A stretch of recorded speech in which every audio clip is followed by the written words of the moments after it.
Rais wa Jamhuri ya Muungano wa Tanzania, Dr. Samia Suluhu Hassan, anatarajiwa kuwa mgeni rasmi katika hafla ya uzinduzi wa majengo ya makao makuu ya Mahakama ya Tanzania jijini Dodoma itakayofanyika Jumamosi ya Aprili 5 mwaka 2025. Maandalizi ya uzinduzi huo utakaohusisha ujenzi wa miradi mitatu ya Mahakama ya Tanzania iliyotekelezwa katika kipindi cha miaka minne ya uongozi wa Mama Samia tayari yamekamilika, kama anavyoeleza mtendaji mkuu wa Mahakama ya Tanzania Profesa Elisante Ole Gabriel wakati akizungumza na waandishi wa habari jijini humo. Nishukuru sana mtendaji wa Mahakama ya Rufani ndugu yangu Victor Kategere ambaye ndiye mwenyekiti ile kamati ya maandalizi ndani ya mahakama, ndiye tulimpa jukumu hilo. Anafanya kazi nzuri sana na wote wale ambao wanamsaidia, lakini pia ofisi ya mkuu wa mkoa dada yangu Mheshimiwa Rosemary Sanyamule, lakini na katibu tawala wake ndugu Kaspari Muya, wamekuwa karibu mno na sisi kupita maelezo, lakini pia na ofisi yenyewe ya Mheshimiwa Rais wamekuwa karibu sana sisi. Katika mkutano na waandishi wa habari imefahamika historia ya Mahakama ya Tanzania. Unaifahamu? Unamfahamu jaji mkuu wa kwanza wa Tanzania ni nani? Sio mbaya kufahamu kwamba jaji mkuu wa kwanza wa mahakama wakati huo sasa ya Tanganyika aliitwa Williams Carter. Yeye aliongoza kuanzia mwaka 1920 hadi 1924. Waliendelea kuwepo majaji wengine wa kigeni 11. Na kwa mantiki hiyo, jaji wa kwanza mzalendo alianza kufanya kazi mwaka 1971 hadi 1977. Na yeye aliitwa Agustino Said. Mungu amrehemu alipo, kwa sasa ni marehemu.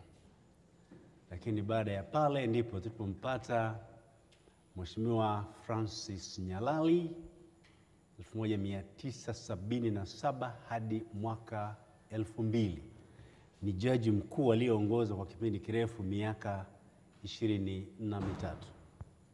Lakini baada ya pale akaja Mheshimiwa Barnabas Samata, baada ya pale akaja Mheshimiwa Agustino Ramadhani, na baadaye akaja Mheshimiwa Mohamed Othman Chande, na hatimaye 2017 hadi sasa tunaye Mheshimiwa Profesa Ibrahim Hamis Juma.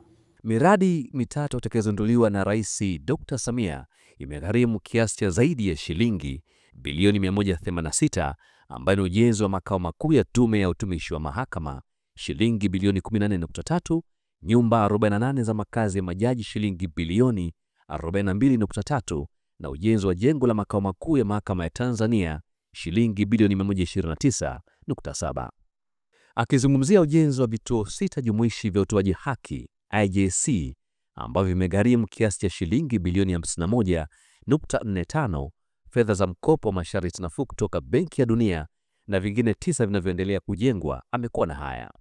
Badala sasa ya kujenga mahakama ya mwanzo, mahakama ya wilaya, mahakama kuu na kadhalika, upo ubunifu ambao umekuja wa kitu kinaitwa IJC, Integrated Justice Center, kituo jumuishi cha kutoa haki. Dhana hii maana yake unakuwa na mahakama ya mwanzo pale, maana mahakama ina ngazi 5.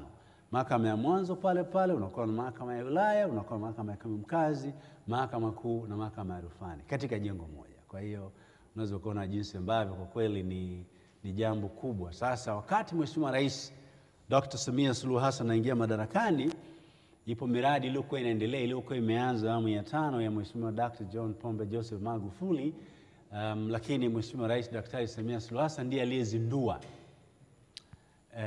miradi hiyo, ambayo ile IJC zimeshakamilika 6. 2 ziko mkoa wa Dar es Salaam pale Temeke na Kinondoni, moja iko Morogoro, nyingine iko Mwanza, lakini nyingine ni hapa Dodoma pale tu karibu na hazina, lakini nyingine iko Arusha. Jumla ya wageni 2500 wanatarajiwa kuhudhuria katika hafla hiyo ya uzinduzi wa majengo ya Mahakama ya Tanzania, ambapo wageni 500 watakuwa ni viongozi na watumishi mbalimbali wa serikali pamoja na wabunge, wageni wa ndani 1000 ambao ni watumishi mbalimbali wa mahakama na wageni wengine 1000 wakazi wa mkoa wa Dodoma na mikoa jirani.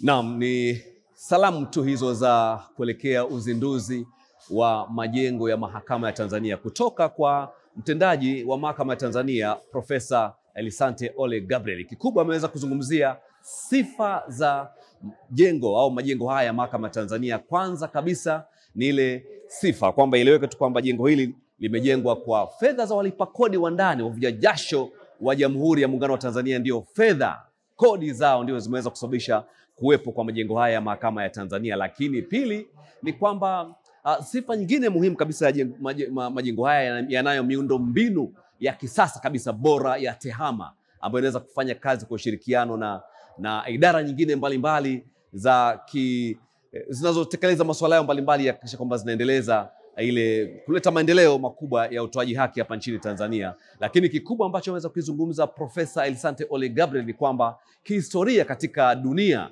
majengo haya au jengo hili la Judiciary Square hapa duniani linashika nafasi ya 6 duniani, ukiacha kutoka barani Asia ambako yapo majengo mbalimbali ambayo yanaongoza duniani katika rekodi mbalimbali ya majengo bora ambayo yamejengwa kisasa katika kipindi hiki. Lakini swala lingine ni kwamba kwa hapa Afrika jengo hili au majengo haya mahakama ya Tanzania linashika katika nafasi ya kwanza Afrika. Kwa hiyo ukiona wazi kwamba linaongoza kwa ubora wa majengo ya mahakama hapa Afrika, ujue basi kwamba majengo haya ni ya kisasa na majengo haya ni bora yakizingatia viwango vile bora vya kisasa vya kwamba majengo haya yanaweza kaishi yakadumu kwa kipindi cha miaka mingine 100. Basi hatuna lingine la kuongezea, kikubwa tumekuwa tukipitia na kuona namna gani ambavyo uzinduzi wa kuelekea majengo haya mahakama ya Tanzania utafanyika hapa nchini kutoka makao makuu ya nchi Dodoma kwenye viwanja hivi vya Judiciary Square. Hatuna la kuongezea, lakini endelea kufuatilia kile ambacho kinaendelea kwa sasa.